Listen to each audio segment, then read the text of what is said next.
Meus amados, sou da Igreja Capaz do Senhor, amém? Amém. Graças a Deus. Vamos dar, nessa noite, continuidade à exposição bíblica do livro de Timóteo, 1 Timóteo, no capítulo número 5. Glorificando e exaltando o nome do Senhor Jesus Cristo, amém? Feche seus olhos por um minuto, por gentileza. Deus Pai, o Senhor é grande. O Senhor é o único Deus que nós devemos toda honra e toda glória e toda majestade. Obrigado, Senhor meu Deus, por mais um dia. Nós estamos aqui na Tua casa, nesse momento tão adorável, que nós já ouvimos a Tua palavra, oramos a Ti, louvamos a Ti, com unção do Espírito Santo. Obrigado, Deus, por esse momento tão grandioso, de cultuar a Ti, de cultuar somente a Ti, porque o Senhor é digno de toda adoração, o Senhor é digno de toda honra, e o Senhor é digno de toda glória. Louvado, engrandecido seja aquele que é e aquele que sempre será o nosso Deus eterno, Pai. Aleluia, Deus. Amém, amados? Graças a Deus. Quero desejar agradecer a Deus por essa oportunidade, agradecer aos irmãos por ter vindo na casa de Deus cultuar Ele, agradecer aos irmãos que estão nos acompanhando pela internet, porque não é por mim, não é pela igreja, mas é por Deus. A palavra de Deus, ela tem que ir aos quatro cantos da terra, e nós bem sabemos que ela está indo, amém? Capítulo de número 5, nós vamos dar sequência no versículo de número 17, amém? Vamos fazer a leitura do 17 até o 25. Todos em posse? Amém. Devem ser considerados merecedores e dobrados honorários os presbíteros que presidem bem, com especialidade os que se afadigam da palavra e no ensino. Pois a Escritura declara: não amordaces o boi quando pisa o trigo, e ainda, o trabalhador é digno do seu salário. Não aceites denúncia quanto aos presbíteros, senão exclusivamente sobre o depoimento de 2 ou 3 testemunhas. Quanto aos que vivem no pecado, repreende-os na presença de todos, para que também os demais temam. Conjuro-te perante Deus e Cristo Jesus e os anjos eleitos, que guardes esses conselhos sem prevenção, nada fazendo com parcialidade. A ninguém imponhas precipitadamente as mãos. Não se tornes cúmplice de pecados de outrem. Conserva-te a ti mesmo puro. Não continues a beber somente água. Usa um pouco de vinho, por causa do teu estômago e das tuas frequentes enfermidades. Os pecados de alguns homens são notórios e levam a juízo, ao passo que os outros só mais tarde se manifestam. Da mesma sorte também as boas obras, antecipadamente, se evidenciam, e quando assim não podem ocultar-se. Aleluia, glórias a Deus. No culto passado nós vimos essa carta pastoral a Timóteo com o dever, como Paulo está instruindo a Timóteo os deveres dos pastores com a igreja, os deveres dos pastores com as viúvas, com os moços, com as moças, como a igreja deve lidar com a membresia da igreja. Como foi dito aqui, nós não temos a mesma digital, todos nós somos diferentes, várias classes de idades aqui dentro. Então, e Paulo, quando já tinha vivido lá em Éfeso, ele sabia muito bem aonde estava enviando Timóteo. Então Paulo vai instruir a Timóteo a como comandar aquela igreja, e nós já estamos no capítulo 5, e nós, conforme vemos expondo essas cartas, que está tudo sendo registrado para a honra e a glória do Senhor Jesus Cristo. E no culto passado, nós já começamos a ver acerca dos presbíteros, que eles eram... A Bíblia diz que eles devem ser considerados merecedores e dobrados honorários. Obviamente que a igreja que conduz, a igreja que consegue, a igreja que pode fazer isso. Porque a Bíblia fala que esses que se afadigam 24 horas a palavra de Deus, então a Bíblia fala assim, olha, não abordasse a boca do boi. Ou seja, que é para dar o merecido salário a esses pastores e a esses presbíteros. Obviamente, como dito, se a igreja assim conseguir fazer, se não, meu amigo, é na raça mesmo. Porque hoje é diferente. Hoje nós temos nosso trabalho secular. E o Deus sustenta de uma forma ou de outra, Deus sempre vai sustentar. Deus sempre vai sustentar. Amém? E agora, a partir de agora, a partir desse momento, e também foi falado sobre a acusação, comecei a falar sobre a acusação contra os presbíteros da igreja, contra a liderança da igreja, que fala que tem que ter 2 ou mais testemunhas. E aqui nós vamos dar sequência hoje, não é? Não receba, do versículo 19, não receba a acusação contra o presbítero se não for apoiada por 2 ou 3 testemunhas. Calvino diz assim, que é um truque de Satanás. Como que é um truque de Satanás? É afastar os homens e seus ministros. É realmente um truque de Satanás. Afastar os homens e seus ministérios, do seu ministério, gradualmente. E trazer um ensino equivocado, uma acusação contra esses. E eu pesquisando, tem uma história aqui que é assim, ó. Por isso que fala que tem que ter 2 ou mais testemunhas, porque a fofoca ela vai vir. De uma forma ou de outra ela vai chegar, porque quem está na frente vai ser sempre acusado. Sabe por quê? Porque nós vamos expor os pecados. Nós vamos expor os pecados. Então quem está na frente pregando um verdadeiro, um evangelho genuíno e verdadeiro, quando a gente expõe, como eu disse, como foi dito no culto passado, vão te odiar por isso.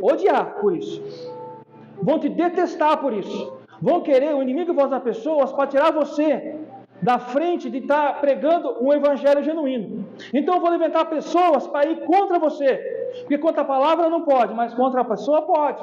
Então o inimigo faz isso. E tem uma historinha que diz assim, ó, presta bem atenção. Existe uma velha história sobre um pastor que estava tentando se defender das críticas. E ele disse... Há uma história que diz que eu disse à minha esposa,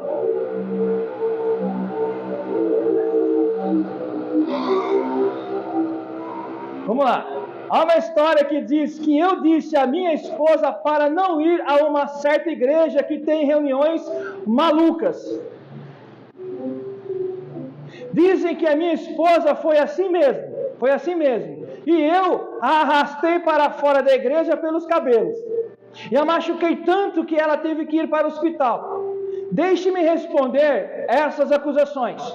Em primeiro lugar, nunca disse a ela para ficar longe daquela igreja. Em segundo lugar, não arrastei ela pelos cabelos. E em terceiro lugar, ela nunca precisou ir ao hospital. Por fim, eu nunca fui casado. Por fim, eu não tenho esposa. São acusações que se faz, se não tiver 2 ou 3 testemunhas que não estão de acordo com aquela fofoca, obviamente, a pessoa, ela fica vulnerável. Então essa historinha aqui é bem isso, as acusações que eu falei, não tem nem esposa. Como é que eu fui acusado de bater, arrastar nela e acusar ela a ir a uma igreja que tem reuniões malucas? Porque isso aqui é maluquice para o mundo. A pregação do evangelho é maluquice para o mundo, ou não é? Sim, ela é maluquice para o mundo. Você fazer sacrifícios humanos, deixar de comer algo em algum dia, falando que isso vai deixar você mais santo, que você está de acordo com aquela crucificação, meu amado. Isso não é verdade. Isso é uma grande mentira. Vão te acusar por falar essas verdades, vão te acusar. E é isso, essa historinha que esse pastor falou. E é isso que acontece com a gente que está na frente. Ou não é isso? Deixa Deus te levantar para pregar o verdadeiro evangelho que nós pregamos aqui, o evangelho genuíno, para tu ver o que acontece contigo. Quantas perseguições você vai passar e quantas perseguições que nós passamos. Não é assim, pastor Wellington? Não é assim, irmão? É, irmão Eric? É desse jeito. Mas sempre foi assim, e sempre vai ser, e sempre será dessa forma. E uma nota que o Spurgeon diz assim, sobre as fofocas. Olha só como é que é. Aconselho em discurso aos meus estudantes, Spurgeon, que quando as pessoas vierem a um pastor com fofocas, ele deveria dizer, Spurgeon está ensinando aos seus alunos, bem, tudo isso é muito importante e preciso dar toda a minha atenção. Então ele está dando atenção àquela pseudo-fofoca. Toda atenção. Na minha memória eu não consigo guardar tudo isso. Você pode escrever para mim? A partir do momento que você pede para a pessoa escrever uma fofoca, garanto para você que a fofoca não vai existir mais. Porque ninguém vai querer escrever a mentira.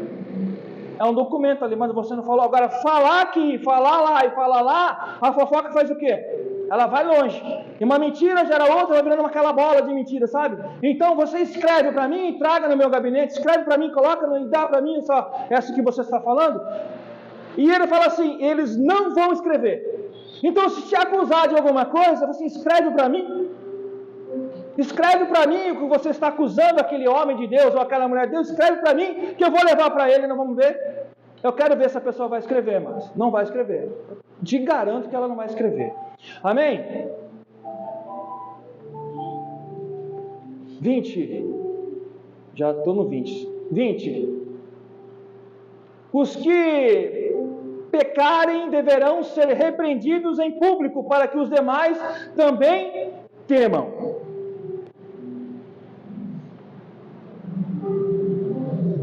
A Bíblia está falando que os presbíteros, aqui nós estamos falando dos presbíteros, nós já estudamos, nós sabemos que engloba os bispos e os pastores. A Bíblia está falando que aqueles que pecarem têm que ser o quê? Repreendidos em público. Em público. Em público. Por que essa repreensão em público? Amados, para que venha gerar temor no coração dessas pessoas e da igreja. Ou seja, para colocar as barbas de molho.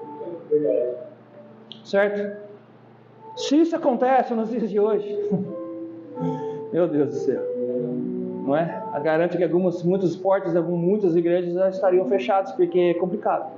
Então Paulo fala assim que não para gerar um medo, vamos dizer assim, se fosse para gerar um medo santo, para gerar um temor, o temor de envergonhar a Deus, um temor de envergonhar a palavra de Deus, um temor de envergonhar a cruz do Calvário, um temor de envergonhar que Jesus Cristo veio por mim, por você, ressuscitou e vivo está, e Ele pensou em ti. É um temor de pensar nisso, é um temor em Deus, porque tem que ser repreendido publicamente.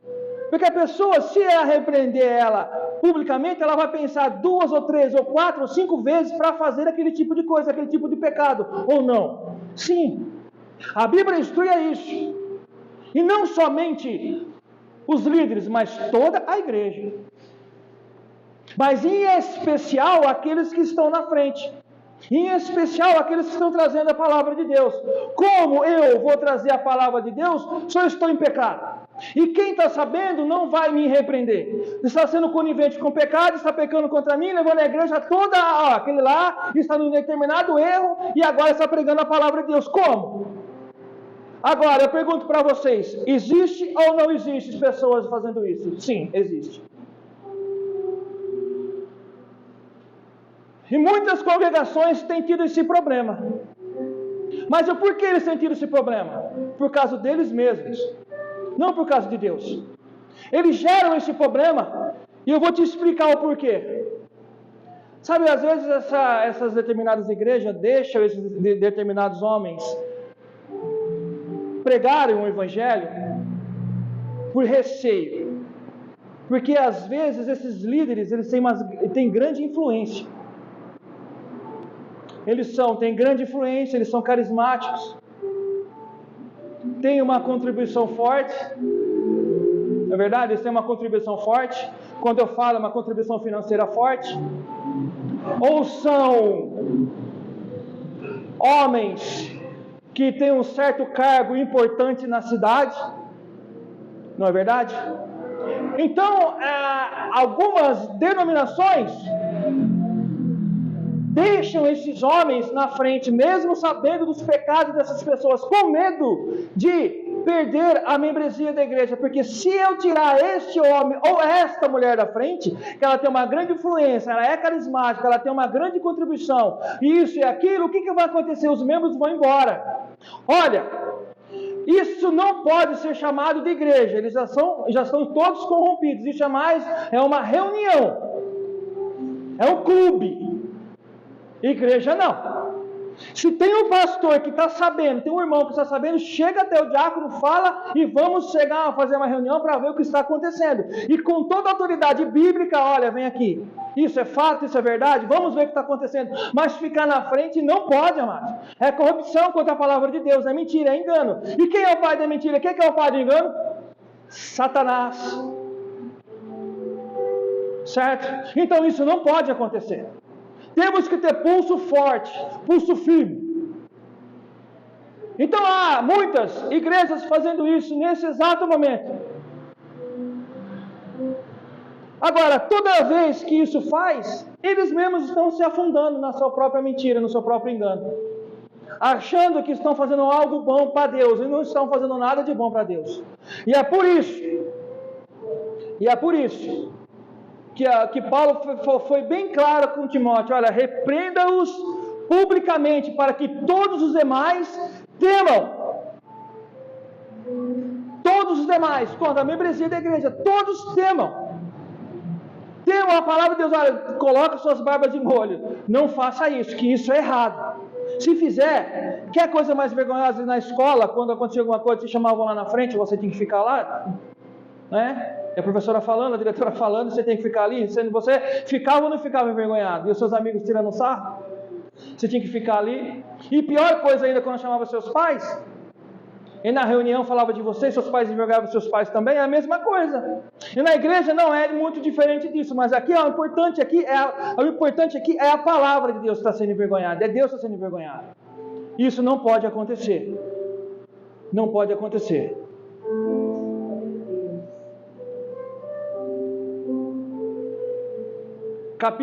Versículo número 21. Eu exorto, ou conjuro-te solenemente, diante de Deus, de Cristo Jesus e dos anjos eleitos, que procure observar essas instruções sem parcialidade e não faça nada por favoritismo. Se é para ser polêmico, eu exorto ou conjuro-te. Conjurar, irmãos, é um pedido que não pode ser negado. Então, Timóteo, eu conjuro. Você não pode negar isso que eu estou te pedindo. Eu conjuro a você, Timóteo, que você não dê cargo a ninguém por parcialidade, por favoritismo. Timóteo, versículo número 21. Você não pode fazer isso. Eu exorto solenemente, diante de Deus. Eu te exorto, eu te conjuro solenemente diante de quem? De Deus. De Cristo Jesus e dos anjos eleitos. Olha, de Deus, de Cristo Jesus e dos anjos eleitos. Aqui procure observar essas instruções sem parcialidade e não faça nada por favoritismo. Essa forte declaração reflete a seriedade do trabalho dos líderes da congregação local. Ele serve a um Deus eterno e deve agradá-lo, em primeiro lugar, em tudo o que faz. Nós temos que agradar a quem em primeiro lugar? A um Deus eterno.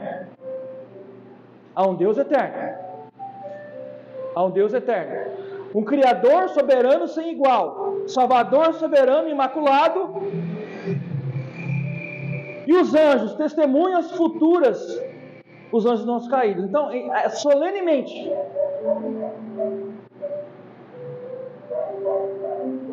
Aí eu questiono, eu faço uma pergunta para a igreja: será que acontece isso também?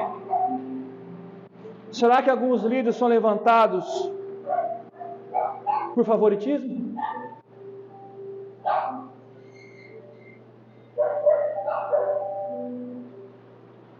Será que isso acontece? Sim, acontece, irmãos. Infelizmente acontece.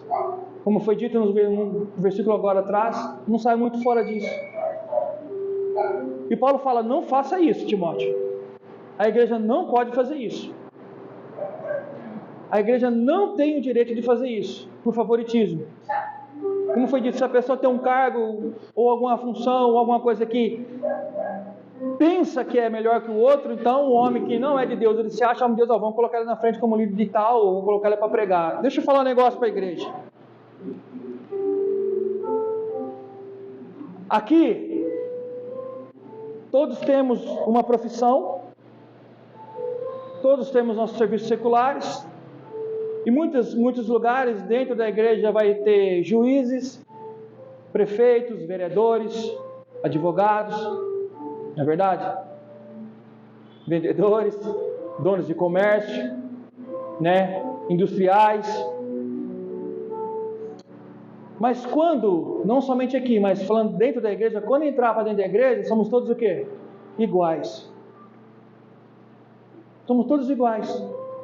Aqui a soberania não é daquele que é um advogado, ou daquele que é juiz, ou daquele que é líder, não, é de Deus. Então não é por favoritismo que a pessoa vai estar lá, é pela misericórdia do Senhor. A pregação que está feita aqui hoje é pela misericórdia de Deus. Os louvores que nós cantamos aqui hoje é pela misericórdia de Deus. Somos todos iguais perante a Deus, ou não? Não é porque eu estudei mais, fiz uma faculdade, que eu sou melhor que os outros. Não, você só estudou mais. Para aquela profissão que você almeja, para aquele dom que Deus te deu. E graças a Deus por isso. Mas você, eu, nós, não podemos usar isso para pisar em ninguém e para favorecer alguém. Não posso, senhora, eu tenho a faculdade, então eu tenho o direito de sentar aqui na frente. Eu tenho a faculdade, então eu tenho o direito de estar falando. Não. É pela misericórdia de Deus. Então Timóteo fala assim, Paulo fala assim para Timóteo, olha, não faça nada por favoritismo. Saia disso. Procure observar essas instruções sem parcialidade. Não faça nada por favoritismo, sem parcialidade. Tem que ser o quê? O que Timóteo tem que ser? Imparcial. Timóteo tem que julgar, analisar aquela pessoa. Aí tem que pegar uma pessoa, não porque ele tem não foi falado, uma coisa melhor ali, um professor melhor, e colocar ele na frente, não. Faça um julgamento parcial, Timóteo.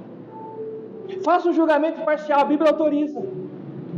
Deixa ele chegar na igreja, deixa ver o que Deus quer dele, deixa ver o que realmente ele é. Se for o caso, é Deus mostrar e Deus revelar através do tempo. Aí sim, Timóteo. Caso contrário, não faça nada, não se junte a eles. Na verdade, não se junte a eles. Essa carta vem falando muito de falsos profetas. E o plano de fundo aqui é esse. Não se junte a eles, não faça igual a eles, Timóteo. Não se corrompa, Timóteo. Tome muito cuidado, Timóteo. Você está entrando, como foi dito anteriormente, você está entrando num campo minado. Eles estão ali, eles vão tentar te devorar, meu amigo. Eles vão tentar te derrubar de qualquer maneira, eles vão te influenciar ao engano, ao erro, eles vão te influenciar, em primeiro lugar, a ir para o lado deles. Depois, se você não for, eles vão te derrubar, tentar te derrubar, mas seja imparcial, Timóteo. Seja imparcial, Timóteo. Julgue conforme a reta justiça de Deus, Timóteo. Veja o que a palavra diz, Timóteo. Vão surgir homens para te ajudar, Timóteo, mas tem que ser desse jeito, Timóteo. De outra forma, não, Timóteo. Não por favoritismo. Não por mérito deles, mas por mérito de Cristo. Timóteo. E hoje em dia não é diferente. Muitas igrejas estão a ruínas por causa disso. Por causa disso aqui.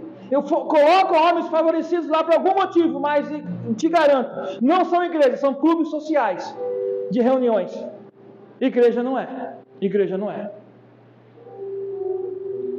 Amém? E por falar em favoritismo e por parcialidade, eu quero abrir um parênteses aqui. Um assunto polêmico, que infelizmente eu já presenciei, e alguns irmãos aqui também, inclusive o pastor Hélio. Esse ano aqui de 2024, nós vamos ter o que lá em outubro? Eleições para prefeito, certo? Prefeito e vereadores. Infelizmente, vamos ter o quê? Muitos oportunistas, pulpitanos, que vão usar o púlpito sagrado para tentar eleger alguém. vão usar de favoritismo e parcialidade para eleger alguém dentro da igreja. O púlpito, amados, não é palanque político. Nunca foi, nunca será. Nós sim temos que eleger homens e mulheres de Deus lá para representar lá. É fato. Mas não usar o púlpito para isso. É do portão para fora, da porta para fora. E eu já presenciei, infelizmente eu já vi isso acontecer. E o fim disso não foi bom. Não foi bom. Te garanto, não foi bom. Não foi bom. Eu vi isso acontecer em 2 igrejas. Não foi bom. Não foi bom. Favoreceram um homem e depois o fim dele não foi legal. Usaram um lugar santo e sagrado para pregar a palavra de Deus e colocar os louvores como palanque político. Conseguiram elegê-lo, mas o final não foi legal. Com Deus não se escarnece. Com Deus não se escarnece. Isso aqui é igreja, não é palanque político. Não é. Não é. Então esse ano aqui, infelizmente, pode prestar atenção para vocês verem, vários pseudos pastores, grandes, famosos, quanto menores, já estão fazendo propaganda política na internet. E usando as suas igrejas, porque as igrejas são deles, não é de Cristo, para fazer isso. Tome cuidado, viu? Tome muito cuidado com o que você está vendo, tome muito cuidado. Tome muito cuidado. Infelizmente, como foi dito, isso acontece de balde. E não é pouco não, é de balde. Balde cheio. Balde cheio. Vocês vão ver, escrevam e vejam. Quando começar a campanha, no mínimo já deve ter começado alguns púlpitos aí, alguma coisinha aqui, alguma coisinha lá, falar aqui, induzir ali. Eles usam até a Bíblia para fazer isso, não sei o que, aquilo lá. E daqui a pouco eles estão dentro da igreja, homens que vocês não veem. Há mais de 4 anos agora eles aparecem todos. Começa a vir na igreja, começa a trazer santinhos, começa a ver o que a igreja precisa. Nossa, a igreja precisa de uma pintura. Aí daqui a pouco a igreja aparece com a pintura nova, e daqui a pouco precisando de tal coisa, daqui a pouco a igreja aparece com um banco novo, e aparece com equipamento de som novo. O líder dessa igreja já está corrompido. Já se corrompeu todinho, porque esse homem nunca veio. De repente ele aparece aí. De repente ele para o carro e entrega rosas para as irmãs, que eu já vi acontecer. De repente ele entrega alguma coisa, um chaveirinho para o homem. Eu já vi acontecer. Do nada. De repente ele se transforma no melhor cristão que já existiu na face da terra e na cidade. Parcialidade e favoritismo. E o pior, se eles fizerem isso depois, da porta para fora, na esquina, não tem problema, então é o direito deles. O problema é que eles querem usar essa terra santa para fazer isso. Amém? Versículo número 22. Tenha cuidado ao provar o ministério de outra pessoa. 22 diz assim, não se precipite em impor as mãos sobre ninguém e não participe dos pecados dos outros. Conserva-se puro. Aqui, impor as mãos é no sentido de ordenação. Então, impor as mãos aqui é no sentido de ordenação. Certo? Vai ordenar aquela pessoa a um cargo eclesiástico. Então, Paulo falou assim, olha, Timóteo, não se precipite, não vai com muita pressa colocar a mão em alguém. Lembra que nós já estudamos os nestes? Tome cuidado. Não faça por favoritismo, toma cuidado. Observe bem. Ordenação é a ação da igreja que reconhece publicamente aqueles que o Senhor chamou e capacitou para o ministério. Isso aqui é a ordenação da igreja. Ou seja, vou repetir, é a ação da igreja que reconhece publicamente aqueles que o Senhor chamou e capacitou para o ministério. Quem chamou? O Senhor. E a igreja vai reconhecer. O Senhor capacita e a igreja reconhece para o ministério. Então não pode ser de qualquer jeito ou de qualquer maneira. Então Paulo adverte a Timóteo a deixar um homem provar a si mesmo antes de ser reconhecido no ministério. Não deve, de forma alguma, haver pressa. Não é verdade? Não deve ter pressa.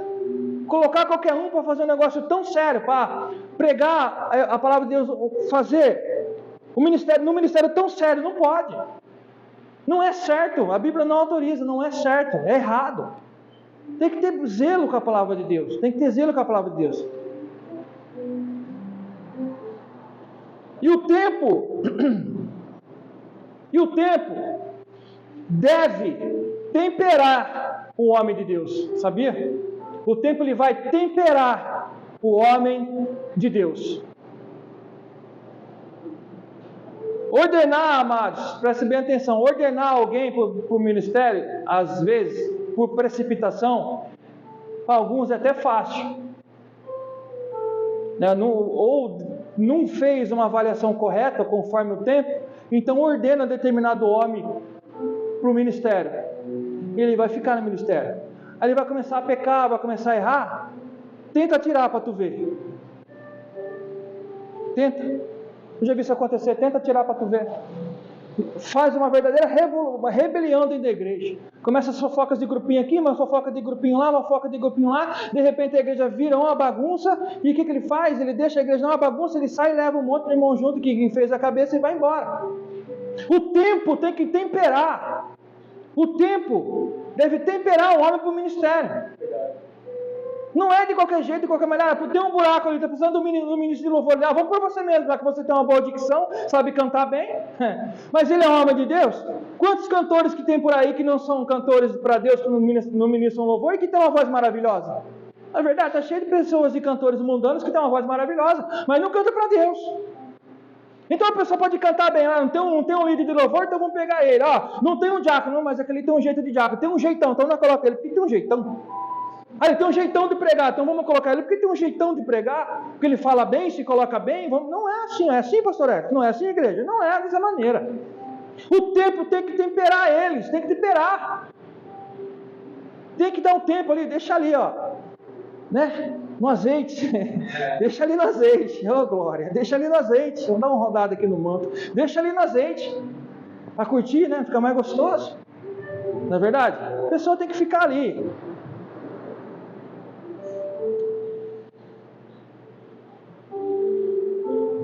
Impor as mãos. Uma vez que a ordenação simplesmente reconhece o chamado de Deus, é mais uma razão para não ter pressa. Deve-se dar o tempo para permitir que esses dons e chamados se manifestem. Não é incomum que um jovem no ministério fique um pouco impaciente. Ele quer fazer grandes coisas para o Senhor e está ansioso para os pastores e presbíteros que impõem as mãos nele. Não é verdade? Não só para os jovens. Quando falam jovens aqui, são os netos, tá? Aquelas pessoas que querem logo. Então ele já está ali, e às vezes ele até estudou, fez uma teologia, está ali preparado, ele fica louco para que o pastor coloque as mãos nele, para colocar ele para o louvor, para ministrar a palavra. Calma. Aí, nessa hora, para trocar os pés pelas mãos, e o que acontece? Um verdadeiro desastre. Frustração para todos e principalmente para esse jovem Nécio. Então tem que esperar, como foi dito aqui. E Paulo fala assim, olha, conserva-se puro, Timóteo.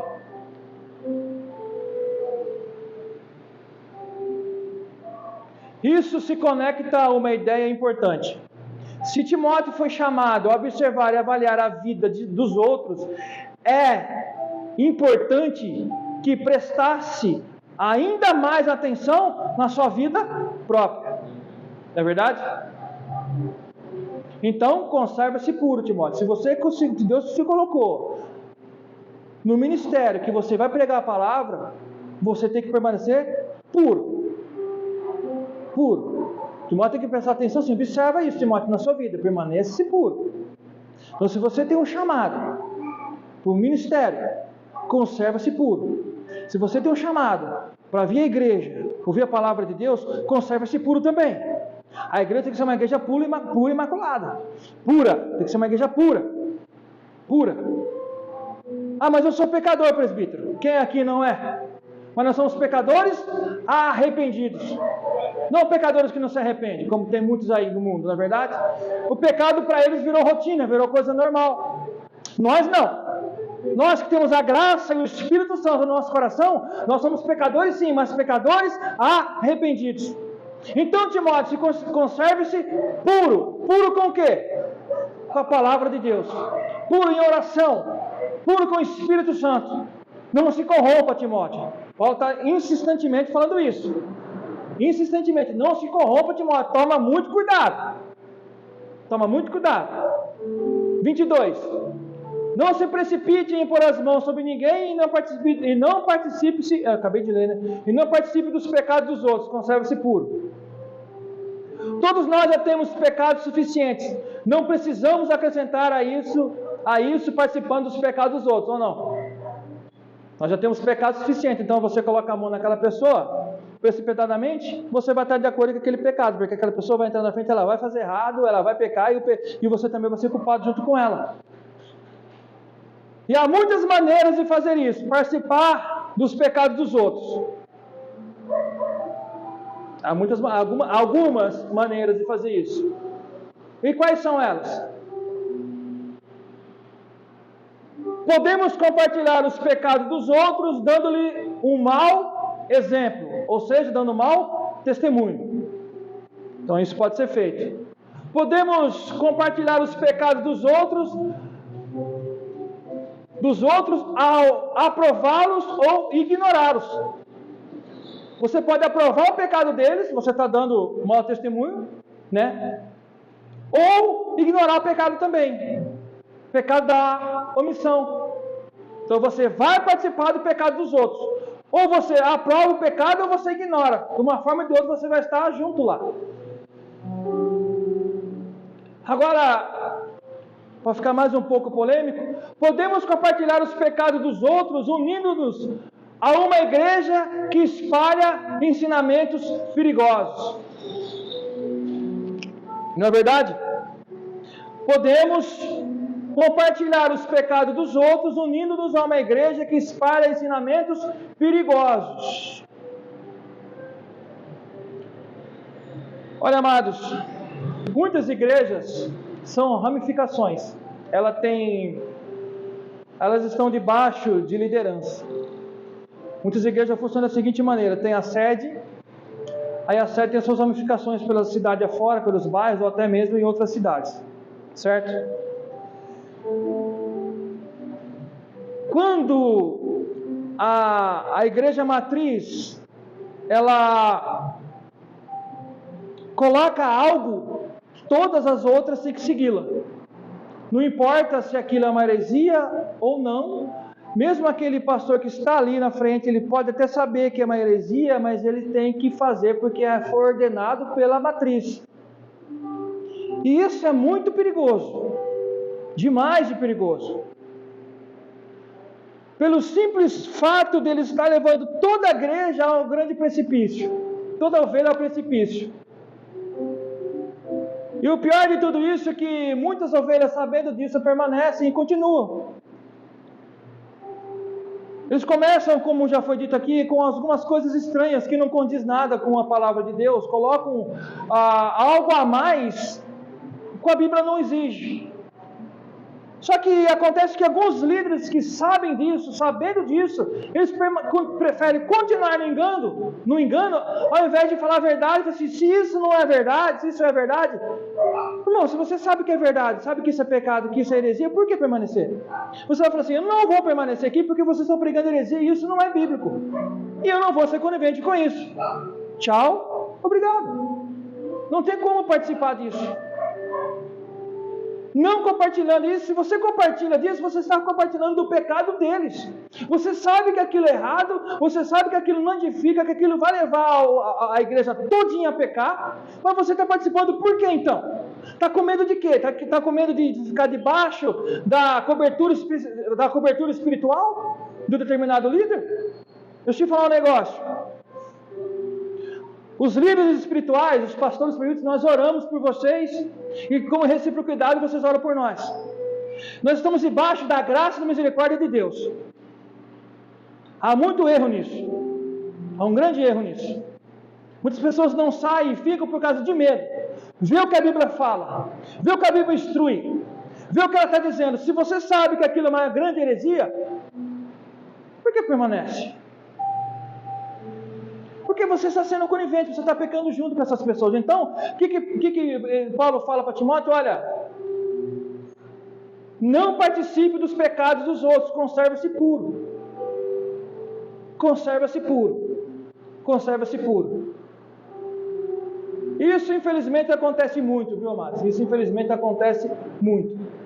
De verdade acontece muito, viu? Acontece demais, infelizmente acontece demais. Versículo número 23. Não continue a beber somente água. Tome também um pouco de vinho, por causa do seu estômago e das suas frequentes enfermidades.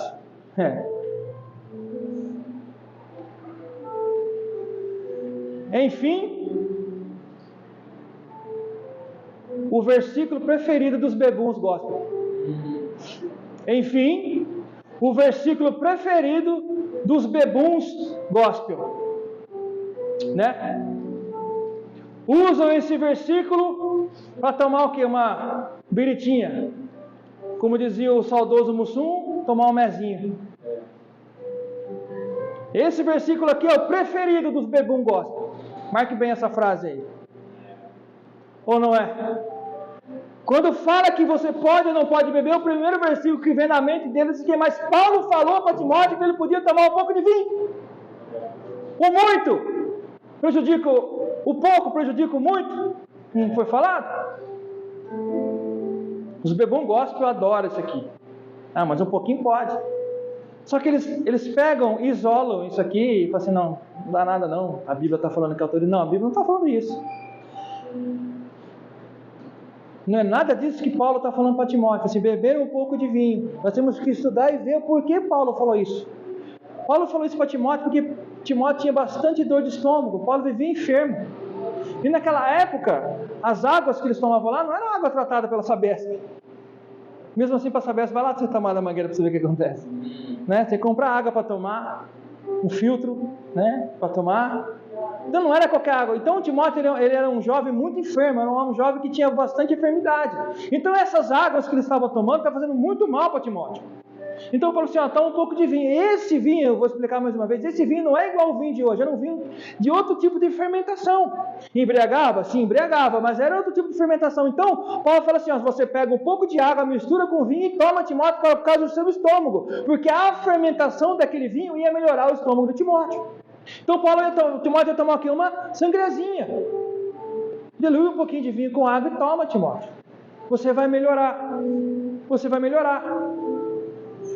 Não estava falando para Timóteo assim, então Timóteo é bem, vou conjecturar aqui, dá a entender que Timóteo ele não estava tomando vinho, só estava tomando água, ele estava se abstendo de vinho, para dar o quê? Um bom testemunho.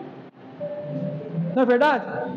Se eu estou na frente aqui enchendo a minha cara com vinho e tem uma pessoa que bebe e está saindo do vício, como é que vai ficar? Então, se supostamente a Bíblia me autoriza, cara, eu não vou fazer, porque eu posso levar ele ao precipício. Então não, Timóteo, olha, toma só um pouquinho de vinho misturado com água, uma sangrezinha ali só isso só. Lembrando que naquela época, isso aí Paulo fez o quê? Paulo foi um médico para Timóteo, deu um remedinho para ele lá. Nessa época aí, não tinha remédio para dor de estômago. Tinha laboratório que fazia remédio para dor de estômago? Tinha omeprazol lá para dor de estômago? Não tinha, né? Não tinha não. Então tinha que tomar remédios naturais. Aquele chazinho da avó de bordo, né? Não é verdade? Quem nunca tomou um bordinho? Aquele chazinho que a avó falou assim, toma um chá, filho. Aí você tem que tomar um chazinho lá. Então Paulo fala assim, toma esse chazinho aí, né? Vamos dizer assim. Toma isso aí para você melhorar, Timóteo. Porque você tem que cuidar da sua saúde, Timóteo. Era muito importante para Deus que Timóteo ficasse bem de saúde, ou não? Cuida da sua saúde, Timóteo. Nós estudamos isso no curso passado. Cuida da sua saúde também. Não só do ministério, mas da sua saúde também. Então quem está na frente, pastor Wellington, cuida da sua saúde. Cuide. Temos que cuidar da nossa saúde. Para um homem no médico é muito difícil, hein? É difícil. Mulher vai muito mais do que homem, mas temos que cuidar da nossa saúde. Temos que cuidar. É muito precioso que a gente esteja bem de saúde para pregar o evangelho para quem necessita. Timóteo, cuide da sua saúde. Não fica aí não com dor de estômago aí, pregando doente, que talvez não vai ficar legal. Então Timóteo, vai cuidar da sua saúde. Ele tinha o quê? Frequentes enfermidades. Mas isso...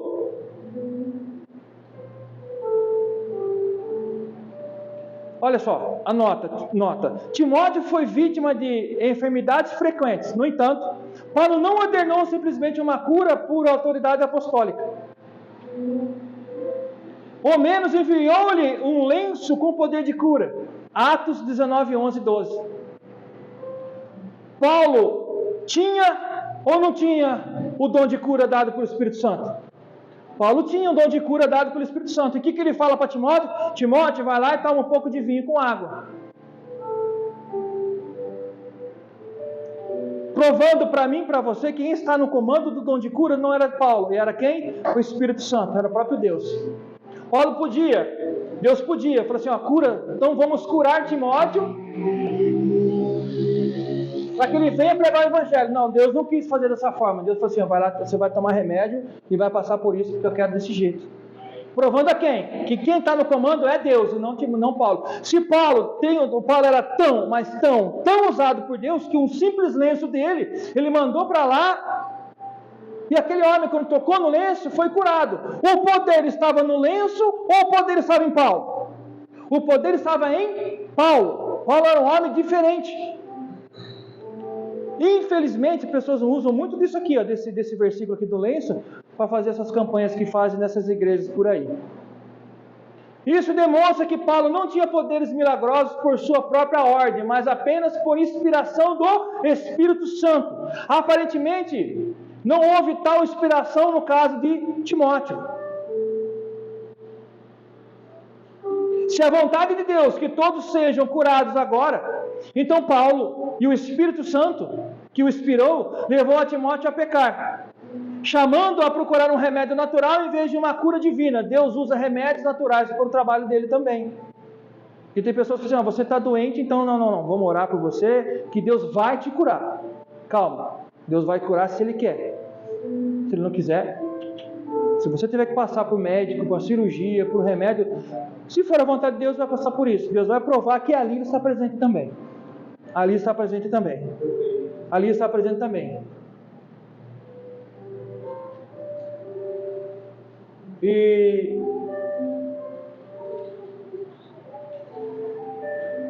não foi assim também com os apóstolos? Que a sombra, onde que ele passava, a sombra curava? Não foi assim também? O poder que estava nele, o Espírito Santo estava nele, de eles buscarem tanto, que a sombra de Pedro, a hora que ele passava, curava as pessoas. Que coisa tremenda é isso. E agora com Timóteo, Deus manda ele tomar um remédio. Agora, falando assim, não posso deixar de falar. Falando assim, dessas curas divinas, infelizmente, quem nunca viu essas faixas que colocam em alguns lugares, com grande chamariz.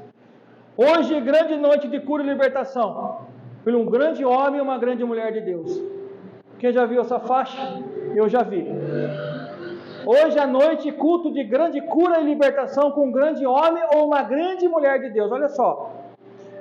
Essa faixa já é uma grande heresia por si só. Porque culto é culto. Culto é culto. Você não intitula o culto. Você pode até chamar o culto de família. Normal. Mas você não está intitulando. É um culto de família mesmo. É normal isso aí. Mas se você está intitulando, é um grande culto de libertação e cura. É preocupante, sabe por quê? Como já foi dito aqui, então eles estão chamando você para vir para a casa de Deus, e nesse caso, Deus vai ter o quê? Eles estão colocando uma responsabilidade do soberano Deus, que agora Deus tem a obrigação de curar e libertar. E se Deus assim não fizer,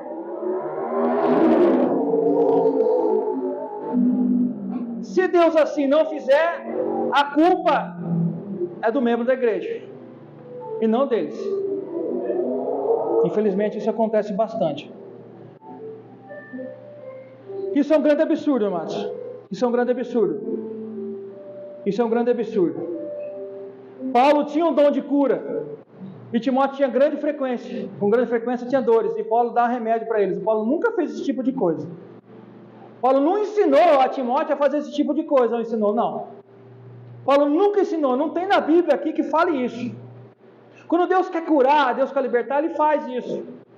A grande cura e a grande libertação, amados, é quando a gente reconhecemos Jesus Cristo como o único e suficiente Salvador da nossa vida. Ali você foi curado e foi sarado. Ah, mas eu tenho enfermidades ainda. Como foi dito, Deus ainda quer que você passe por isso. Mas te livrou do pecado da morte. E te curou das dores espirituais. Deus vai libertar a gente, de uma forma de libertar a gente. E não fazer esse tipo de coisa que fazem por aí. Será que eles esqueceram? Eles acham mesmo que Deus vai fazer as suas vontades? Será que eles acham mesmo que Deus vai fazer as suas vontades? Será que essas pessoas acham mesmo que Deus tem essa obrigação? Será que eles acham mesmo que Deus é um boneco, um fantoche na mão deles? Será que eles acham mesmo que Deus não é soberano? Eles esqueceram da soberania de Deus? Será que eles esqueceram que Deus é o grande eu sou? O único? Será que eles esqueceram que Deus deu ordem para os ventos parar, e eles pararam? Será que eles esqueceram que Deus deu ordem para o mar parar e o mar parou, o mar se acalmou? Será que eles esqueceram? Será que eles esqueceram que Deus é inefável? Será que eles esqueceram que não pode persuadir a Deus? Será que eles esqueceram que Deus é soberano, imortal e inigualável? Será que eles esqueceram de tudo isso? Paulo tinha o dom de cura e Deus não quis usar Paulo para o dom de cura. Será que esses homens esqueceram que Deus é soberano? Deus fazia milagres pela mão de Paulo. Deus fazia milagres pela mão dos apóstolos. Mesmo assim, Deus trabalha com cada um da forma que Ele bem entender, da forma que Ele bem quer. E não é desse jeito. Não é. Timóteo, toma cuidado, Timóteo. Vai lá e toma remédio. Se fosse assim da forma, senhora, vem aqui que Deus vai te curar, amados. Que coisa terrível e preocupante isso aí. Tome cuidado. Tome cuidado, você que nos assiste. Tome cuidado onde você está colocando seus pés, onde você está indo. Se essa igreja está com esse tipo de coisa, foge. Foge. Vai embora. Busca uma igreja que prega o verdadeiro evangelho de Deus, mais próximo da sua casa.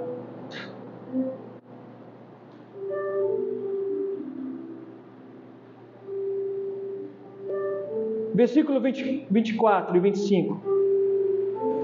Os pecados de alguns são evidentes, mesmo antes de serem submetidos a julgamento, enquanto os pecados de outros se manifestam posteriormente. Da mesma forma, as boas obras são evidentes, e os que não o são não podem permanecer ocultas. Olha só, os pecados de alguns são evidentes, enquanto os pecados dos outros vão se manifestar posteriormente. Nós conhecemos pessoas que a gente sabe que a pessoa está no pecado, que a pessoa vive no pecado, mas ela está tentando sair do pecado, né? Está passando por um processo de libertação, na verdade, um processo de cura, mas está ali, sabe, perseverando, fica firme na igreja, depois cai, depois volta, mas está ali perseverando. Nós conhecemos pessoas assim. Esses pecados, eles são explícitos, nós bem sabemos isso, e nós apoiamos em oração, não apoiamos o pecado, não estou falando. Nós oramos para essa pessoa, que a pessoa venha sair desse pecado. Agora, tem alguns que têm os pecados ocultos. Essas pessoas que têm os pecados ocultos, deixa eu te falar um negócio. Essas pessoas podem louvar um pecado oculto, pode pregar um pecado oculto, pode até orar com um pecado oculto, mas uma coisa eles não vão conseguir fazer, é entrar no reino de Deus com o pecado oculto. Não vai conseguir. Todos nós temos na nossa vida áreas que precisam ser melhoradas, ou não, porque todos nós somos pecadores. E nós não devemos ter nenhum tipo de pecado oculto. Nenhum. Como foi dito anteriormente, Deus não. Satanás tenta cada um no ponto fraco de cada um. Tenta a mim de um jeito, tenta você de um jeito, tenta você de um jeito, tenta você do jeito. Tenta o homem de um jeito, tenta a mulher de um jeito, tenta o jovem de um jeito, tenta a jovem de um jeito, o idoso de um jeito, a idosa de um jeito. Ele sabe muito bem o ponto fraco de vocês, nosso ponto fraco. E aí que nós temos que vigiar mais e mais para não cair em tentação, essa tentação que o diabo está colocando. Então, não tem que ter pecado oculto. Algumas pessoas são consideradas santas apenas por ser boas em esconder os seus pecados. Algumas pessoas são consideradas santas apenas por saber esconder bem os seus pecados. Não é verdade? Tem pessoas que escondem muito bem os pecados. Eu, infelizmente, amados, eu já tenho um tempo de caminhada na igreja, no ministério. E quando eu venho lendo essa carta aqui, infelizmente vem à memória várias e várias coisas que eu já vivi, eu já vi. E esse caso aqui vem à tona também. Eu conheci pessoas que conseguiam esconder direitinho o pecado. Essa pessoa, ela pregava muito bem, falava muito bem, cantava muito bem, tinha o dom de tocar muito bem. Mas o pecado veio à tona. E o que aconteceu? Destruição dele e da família. Dele, da esposa e dos filhos. Por causa do pecado dele. Isso é terrível. Um dia mais, dia menos dia, o pecado vai vir à tona. E se não vir à tona aqui, vai vir à tona aqui quando? No grande julgamento. E aí? O nosso justo advogado vai ser o justo juiz. O nosso justo advogado, Jesus Cristo, no grande dia do julgamento, vai ser o grande juiz justo. E aí? Confesse seus pecados agora. E não faça mais. Não foi assim que Jesus falou? E não peques mais. Não faça mais. Não nos faça mais. E infelizmente muitos desses pecados, como eu disse, vai ser revelado só lá no grande dia de julgamento. E se não tiver mais chance, e aí, como é que faz? Como eu disse, como eu sempre digo aqui, não é verdade? O réu espera, o inferno espera. E isso é terrível. Isso é terrível. Às vezes, a gente vê a pessoa, ela consegue falar bem da palavra de Deus, consegue se colocar bem, mas infelizmente está ocultando o pecado ali.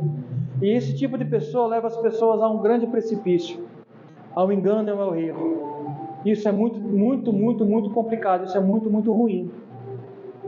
Mas Paulo fala para Timóteo: da mesma sorte também as boas obras antecipadamente se evidenciam, e quando assim não seja, não pode ocultar-se, não vai ficar ocultado, porque a Deus ninguém engana, ou engana. A Deus ninguém engana. Amém, amados? Deus seja louvado. Nós acabamos de terminar mais um capítulo, o capítulo número 5.